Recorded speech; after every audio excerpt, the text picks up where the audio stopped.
not well-deserved angst in Chiefs Nation. Does look a little bit like an 11-6er again to me. Hater.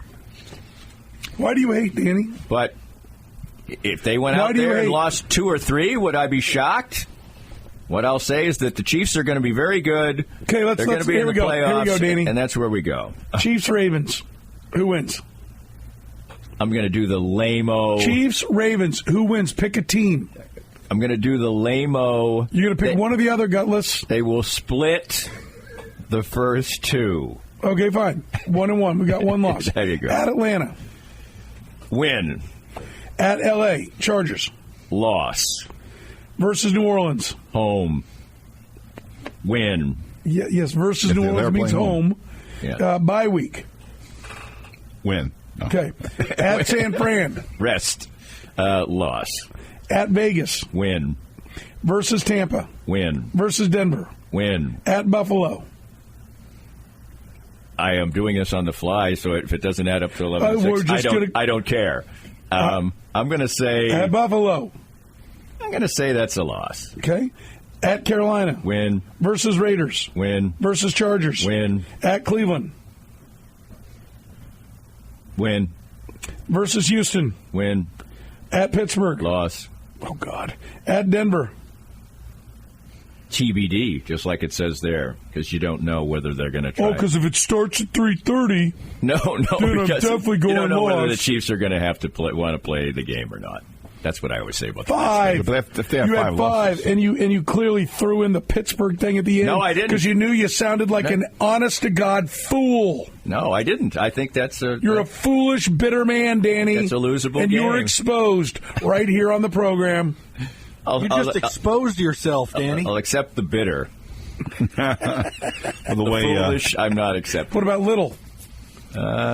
Slender. Foolish, bitter little man. There ain't much to you.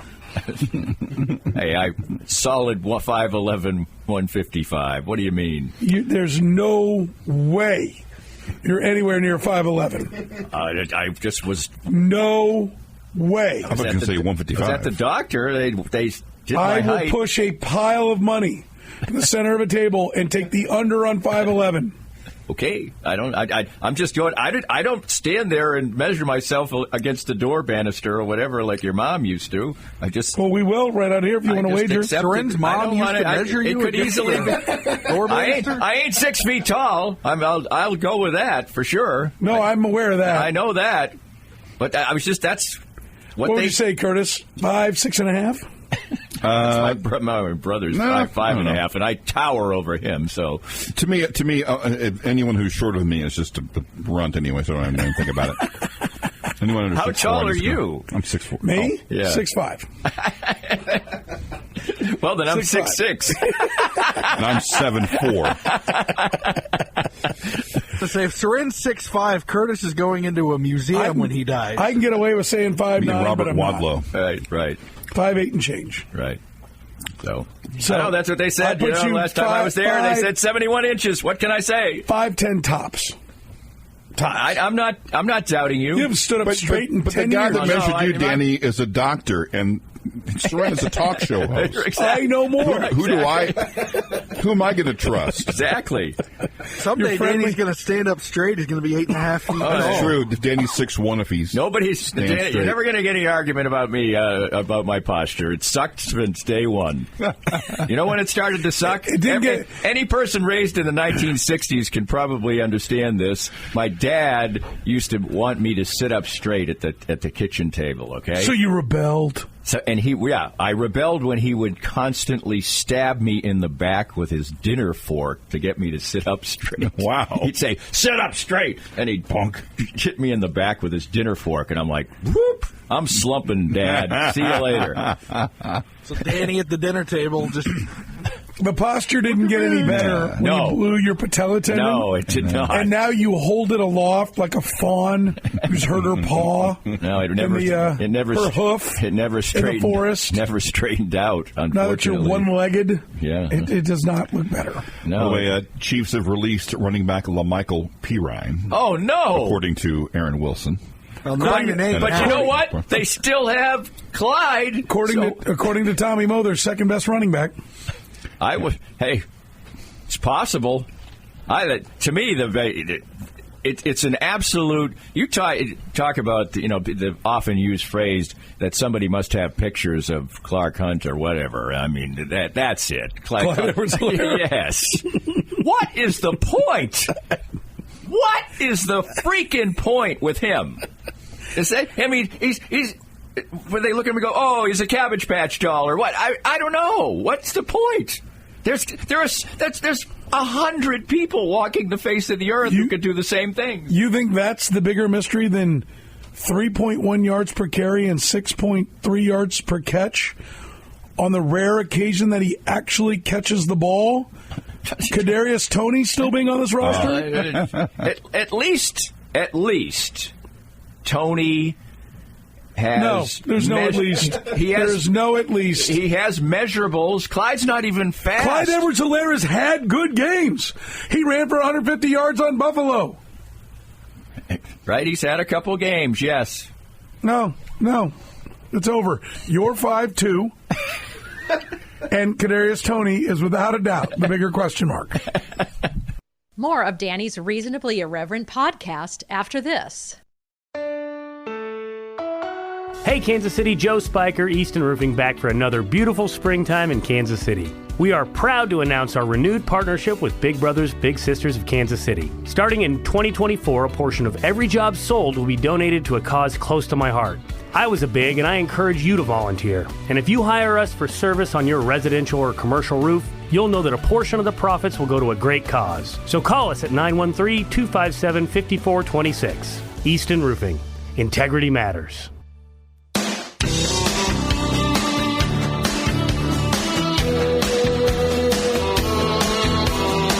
Danny Unleashed, brought to you by our friends at Easton Roofing. Joe Spiker's team, the best in the business, whether it's your home or your business. The only folks that I'll let up on my roof are Easton Roofing. Same with Danny. Mm-hmm. You can call him right now at 913-257-5426. I ain't getting up there.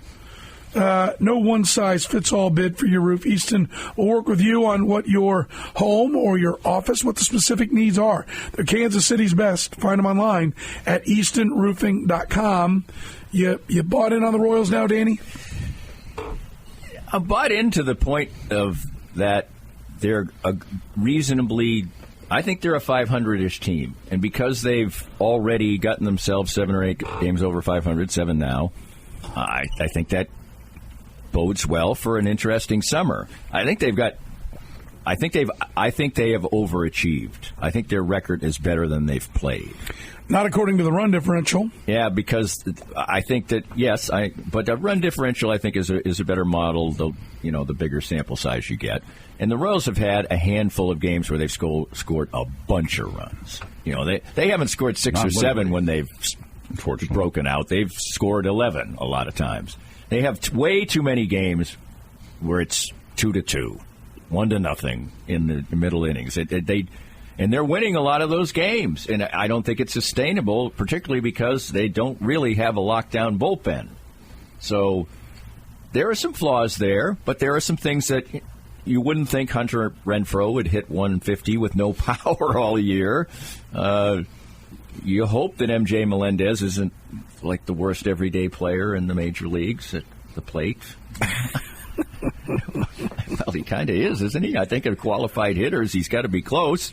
So those things are, potential improvement. But then again, you have a couple starting pitchers that are like Cy Young candidates, and I don't think so. Do you like Dairon Blanco? No. I don't like him in center. No, I'd like him because I don't know what bats when you're he's not a center fielder. No, but you push him to center to what? Proved that again the other day. Like when you put somebody in center who's not a center fielder, you do it because you got 2 badass bats that definitely can't play center that you want right and left. Mm-hmm. And I can't figure out who it is. They keep thinking they got to get in the lineup. Yeah, it's like Hunter Renfroe and MJ Melendez. They're not giving up on. Right. You could sit either one of those guys, no problem, and let Isbell run around at least catch the ball. Yes. Well, I don't think they really like to play Blanco in center, but they did it the other day, and it was a disaster. Yeah. Now Isbell needs a day off. He does here and there. So I'd have to go back and look and he's got see how much. But he's got to hit a little bit. I mean, the thing is that the Royals don't have a lineup now where they can just play Mark Belanger, to use an old-time example. Put it in with your 1920 stripper out there. Exactly. But, I mean, you can't – there's just not that many teams that are good that play players merely for their glove anymore.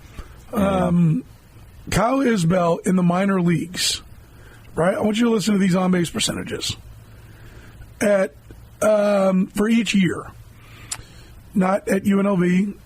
Well, at UNLV, 377, 349, 325, 441, right? Then he hits the minor leagues, 389, 296, 429, 357, and 348. We're not seeing and 405 for a cup of coffee when he went back down. Where is that? I know. Where is that? There's a lot of where is that. I think that the Royals, that besides their career minor league on base, career minor league numbers, 277, 353, 455. Big leagues, 229, 277, 365. Right. Well, what it screams out is that he was walking in the minor leagues because he created at least a little trepidation from the pitcher, and up here it's like, no. No. I'm going to throw this guy strikes. But at what point are we going to start talking about the hitting coach? I think that probably it will warrant some conversation even right now because they are underachieving wildly except for their best players, and they're probably uncoached. I don't think that Salvi and Bobby Witt Jr. are spending a lot of time. I'm not saying that they're not spending time in the cage or working on their game, but I don't think they are what they are. They're good. They don't need help. So, I think it's a conversation because it's not good. And it's a potential sinker for them because they can't keep winning half of these games where they score 3 or 4 runs. They can't. Danny, we look forward to when you drag your 4-foot ass in here to talk vaudeville next week, my friend. Shrinking by the minute. We hope you enjoyed the latest Danny Klingscale Reasonably Irreverent podcast. Come back soon for something fresh and new. This podcast was made possible by our great sponsors like Easton Roofing, where integrity matters. Joe Spiker and his team are the best in the business for all your roofing needs, handled with honesty and craftsmanship. Visit them at eastonroofing.com.